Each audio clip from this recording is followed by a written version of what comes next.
about domestic violence is that it's only in romantic relationships. Even domestic violence agencies oftentimes don't specialize when it comes from your family. What people don't understand is that it's oftentimes family abuse that leads to people ending up in abusive relationships later on in life because they're taught that that's what love is.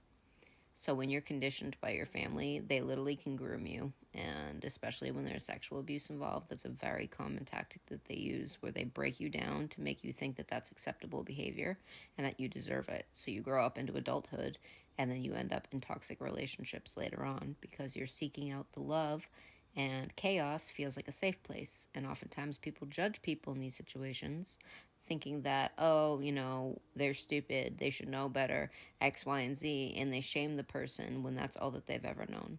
People who have not gone through this need to learn to shut their freaking mouths because they don't know the hell that goes on inside of these situations. It's so easy to look back in hindsight and say, oh, I wish I did this different, or I wish I did that different. People were children growing up in hell, having to make horrible decisions to survive. And it's not even choices. Because if they actually had the choice to do better, I can guarantee you they wouldn't have done so many of the things in their lives that lead to the situations that they're in now. So before anybody has the gall to try to judge anybody in these situations, look at the situation that they're in and try to put yourself in their shoes. How would you handle it? I guarantee you most people in those situations wouldn't even survive the things that most people nowadays do. And it breaks my heart that so many people get shamed and judged for the situations they're in.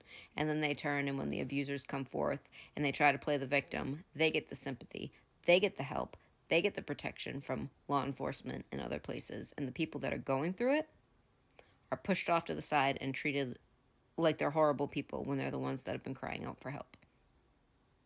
Society needs to do better.